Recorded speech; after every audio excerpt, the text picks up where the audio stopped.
Twelfth class physics की online class में आज का टॉपिक है विलकित गोलीय चालक। विलकित गोलीय चालक की धारिता। एक विलकित गोलीय चालक है, उसकी धारिता ज्ञात है। विलकित का मतलब वो जो गोलीय चालक है उसका किसी अन्य गोलीय चालक से कोई संबंध नहीं। तो विलकित गोलीय चालक की धारिता ज्ञात करने के लिए सर्वप्रथम एक कैपिटल R त्रिज्या का सर्वप्रथम एक कैपिटल R त्रिज्या त्रिज्या का गोलीय चालक काम में लेते हैं। ये इसका केंद्र मान लीजिए। विलकित गोलीय चालक की धारिता, विलकित गोलीय चालक की धारिता ज्ञात करने के लिए सर्वप्रथम क्या करेंगे, एक कैपिटल R त्रिज्या का गोलीय चालक काम में लेते हैं जिसका केंद्र मान लीजिए O, और इस कैपिटल R त्रिज्या के गोलीय चालक को अगर कैपिटल Q आवेश दिया जाए, इस कैपिटल R त्रिज्या के गोलीय चालक को कैपिटल Q आवेश दिया जाए तो यह आवेश इसकी सतह पर एक समान रूप से फैल जाता है। ये जो आवेश है इसकी सतह पर एक समान रूप से फैल जाता है। किसी चालक को दिया गया आवेश उसकी सतह पर एक समान रूप से फैल जाता है। बात समझ में? विलकित गोलीय चालक की धारिता ज्ञात करने के लिए क्या किया मैंने, एक कैपिटल R त्रिज्या का गोलीय चालक काम में लिया और इसे कैपिटल Q आवेश देने पर यह आवेश इसकी सतह पर एक समान रूप से फैल जाता है। उसके बाद गोलीय चालक की सतह पर, गोलीय चालक की सतह पर विद्युत विभव, गोलीय चालक की सतह पर विद्युत विभव V इक्वल टू क्या होता है, 1/4 pi epsilon Q upon capital R, या ये कहें KQ अपॉन कैपिटल R। ये फॉर्मूला किसका, गोलीय चालक की सतह पर विद्युत विभव का V equal to KQ upon R या V equal to 1/4 pi epsilon Q upon R। ठीक है बात। उसके बाद में आपको क्या करना है, इस गोलीय चालक की धारिता ज्ञात करनी है। धारिता का फॉर्मूला क्या होता है, धारिता C इज इक्वल टू होता है Q अपॉन V। इसको कहीं इक्वेशन में आपको क्या करना है, गोलीय चालक की धारिता ज्ञात करनी है। फॉर्मूला होगा C equal to Q upon V। इस इक्वेशन में इक्वेशन नंबर 1 से 2 में V की वैल्यू रखेंगे। इक्वेशन नंबर 1 से 2 में किसका मान रखेंगे, V का। तो C equal to Q upon V का मान क्या है, 1/4 pi epsilon 0 Q upon R। ये किसका मान है, V की वैल्यू यहाँ है। तो क्या हो जाएगा, इसको सिंप्लीफाई करेंगे तो 1 अपॉन में है, हो जाएगा ऊपर Q अपॉन 1 को Q से मल्टीप्लाई करें, Q आएगा 4 पाई एप्सिलॉन 0 इनटू R। ये 1 अपॉन में है, जाएगा इधर 4 pi epsilon 0 into capital R। Q से Q कैंसिल होगा। फाइनली C की जो मान है, C की जो वैल्यू है वो क्या आएगी, C equal to 4 pi epsilon 0 into capital R। C equal to 4 pi epsilon 0 into capital R। ये विलकित गोलीय चालक की धारिता का फॉर्मूला है। अब इसमें एक काम और कर सकते हैं। एक्चुअली में K इक्वल टू क्या होता है, 1/4 पाई एप्सिलॉन 0। तो इस इक्वेशन से 4 pi epsilon 0 is equal to क्या हो सकता है, 1/k। क्रॉस मल्टीप्लाई से 4 pi epsilon 0 equal to 1/k। तो इस इक्वेशन में C इज इक्वल टू एक तो बन रहा है 4 pi epsilon 0 into R। 4 pi epsilon 0 के स्थान पे क्या रख सकते हैं, 1/k। तो क्या बन जाएगा, R/k बन जाएगा। तो एक अन्य इक्वेशन आती है वो नंबर 4। ठीक है। तो इस प्रकार से आप विलकित गोलीय चालक की धारिता का मान ज्ञात करें। एक्चुअली में एप्सिलॉन 0 आ रहा है, एप्सिलॉन 0 के निर्वात की विशेषता, तो ये निर्वात के लिए ज्ञात किया। अगर यही गोलीय चालक किसी एप्सिलॉन R परावृतांक वाले परावृत माध्यम में स्थित, ये गोलीय चालक एप्सिलॉन R परावृतांक वाले परावृत माध्यम में स्थित हो, उस कंडीशन में धारिता क्या हो जाएगी, इसी इक्वेशन से, मतलब माध्यम के लिए मैं C के स्थान में सी एम लिख रहा हूँ, एम फॉर मीडियम माध्यम। कैपेसिटेंस मतलब माध्यम के धारिता Cm। तो माध्यम के लिए याद करना हो उस कंडीशन में क्या होगा, एप्सिलॉन 0 के स्थान पर क्या आएगा, एप्सिलॉन आ जाएगा। माध्यम के लिए एप्सिलॉन 0 के स्थान पर क्या आएगा, एप्सिलॉन। क्या बन जाएगा, 4 pi epsilon into capital R, 4 pi epsilon into capital R। क्योंकि एप्सिलॉन इक्वल टू क्या होता है, epsilon not into epsilon R ये होता है। ये मान इसी में रखेंगे, Cm इक्वल टू क्या बन जाएगा, 4 पाई एप्सिलॉन वैल्यू क्या है, epsilon not into epsilon R। ये वैल्यू आप यहां रखेंगे, epsilon not into epsilon R into capital R। और सिंपलीफाई करेंगे, Cm equal to epsilon R को एक बार साइड लिख रहा हूं, क्या बचेगा, 4 pi epsilon 0 into capital R। Equation number ये 4 था, ये कौन सा हो जाएगा, 5। अब इस इक्वेशन में 4 पाई एप्सिलॉन 0 इनटू R किसका मान है, C का।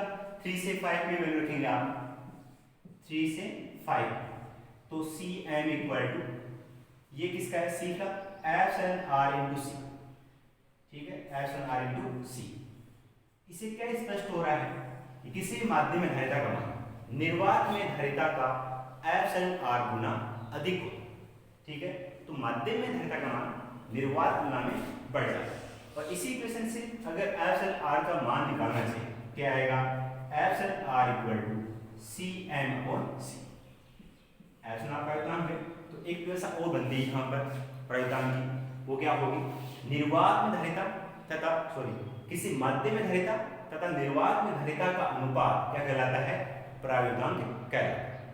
क्या प्रायुक्तांक किसे कहते हैं, माध्यम में धारिता तथा निर्वात में धारिता का अनुपात पराविद्युतांक कहलाता है। तो इस प्रकार से आप एक विरगित गोलीय चालक की धारिता का मान ज्ञात करें। पहले निर्वात के लिए ज्ञात करेंगे और उसके बाद में किसी माध्यम के लिए ज्ञात करें। नेक्स्ट एक छोटा सा क्वेश्चन है,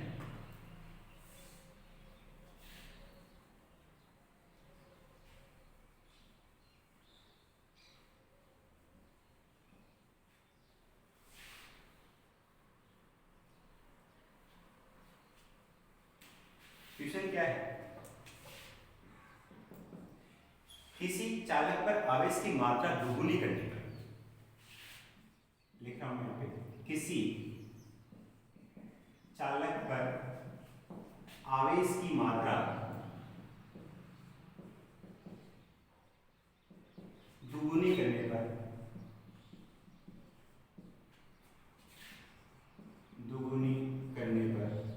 क्वेश्चन है, किसी चालक पर आवेश की मात्रा दोगुनी करने पर उसकी धारिता में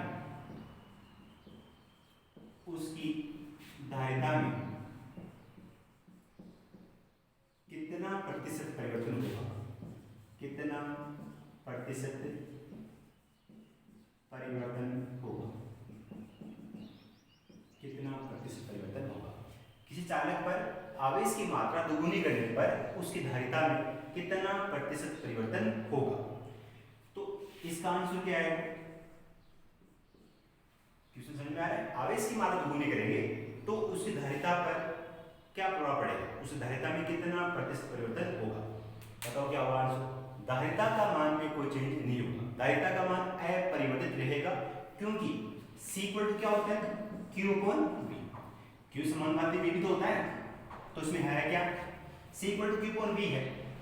अगर आवेश की मात्रा दोगुनी करेंगे, आवेश की मात्रा दोगुनी करेंगे तो विभव का मान भी दोगुना हो जाएगा। ये आवेश है वो विभव के समानुपाती है, आवेश की मात्रा दोगुनी करने पर विभव का मान दोगुना हो जाएगा। कुल मिलाकर के C का मान वही रहेगा जो पहले है।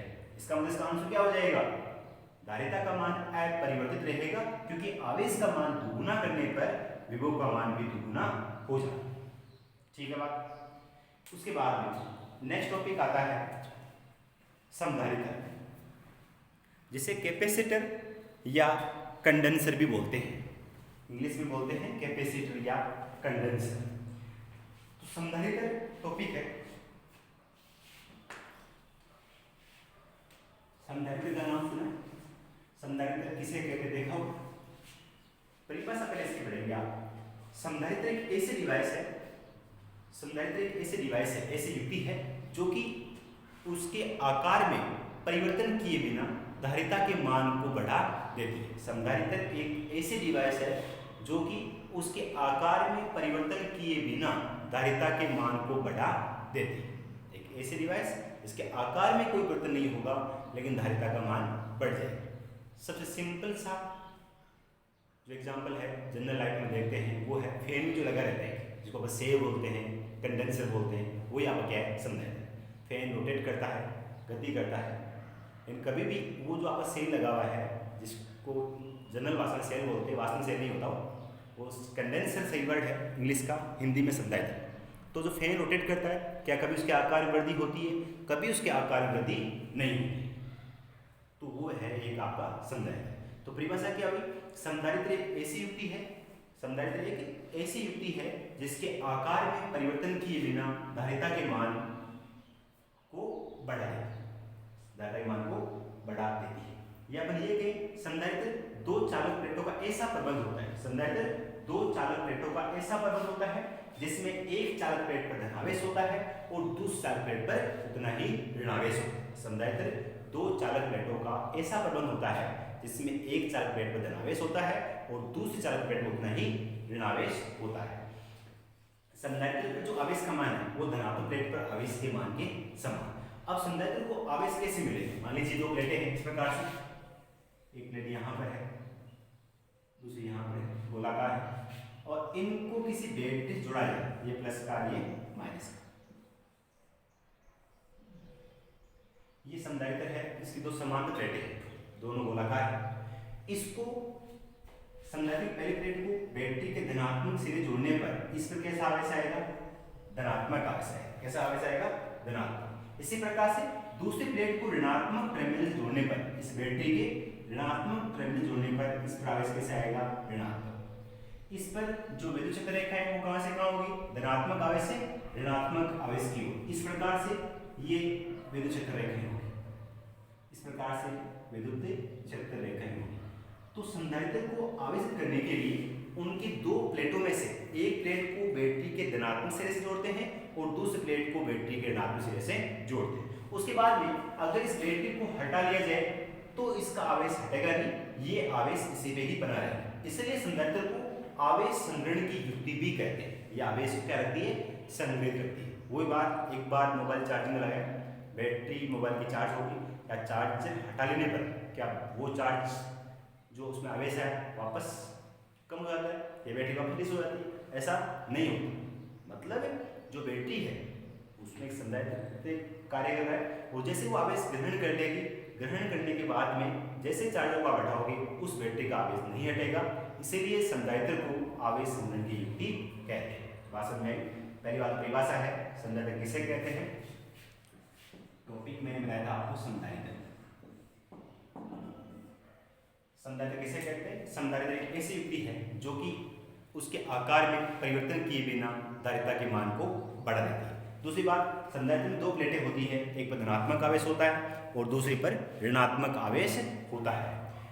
उसके बाद में क्या बताया, संधारित्र को आवेशित करने के लिए उसकी एक प्लेट को बैटरी के धनात्मक सिरे से जोड़ते हैं और दूसरी प्लेट को बैटरी के ऋणात्मक सिरे से जोड़ते हैं। जिसके कारण क्या होगा, इस पे धनात्मक आवेश आएगा, इस पे ऋणात्मक आवेश आएगा और ये इसकी विद्युत क्षेत्र रेखाओं की दिशा होगी। उसके बाद में अगर इस बैटरी को हटा लिया जाए तो भी इस पर आवेश संग्रहित रहता है। तो अपन कह सकते हैं कि संधारित्र एक आवेश संग्रहण की युक्ति होती है। अब संधारित्र है उस प्लेटों की आकृति के आधार पर ये बेलनाकार हो सकता है, गोलाकार हो सकता है और आयताकार भी हो सकता है, और आयताकार भी हो सकता है। और किसी चालक के समान ही संधारित्र में भी क्या होता है, Q समानुपाती V, Q equal to C, Q समानुपाती V, Q equal to C। Same to same आपकी चालक के धारिता का फॉर्मूला था और यही संधारित्र के लिए लागू होता है, Q समानुपाती V, Q equal to C।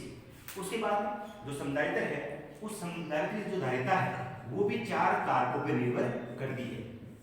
संधारित्र की जो धारिता है वो भी चार कारकों पर निर्भर करती है। कौन कौन से, चालक के आकार, चालक की आकृति,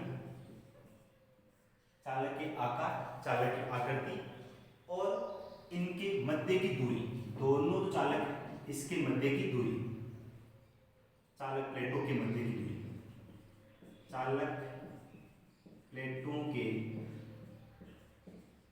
मध्य की दूरी, और जो लास्ट है वो है मध्य, चालक प्लेटों के बीच में किस प्रकार का मध्य। इन चार कारकों पर चालक की धारिता का मान निर्भर करता है। तो समधारित्र धारिता का मान निर्भर करता है। तो कोई भी संधारित्र है, उस संधारित्र की धारिता इन चार कारकों पर निर्भर करती है। चालक के आकार, चालक की आकृति, चालक प्लेटों के मध्य की दूरी, जो चालक प्लेट है इसके मध्य दूरी कितनी है, और लास्ट इनके मध्य कौन सा माध्यम उपस्थित है। इसके अलावा एक और आता है संधारित्र के लिए संकेत। जो संधारित्र है उसका संकेत क्या होता है, संधारित्र का प्रतीक चिन्ह, संधारित्र का प्रतीक चिन्ह।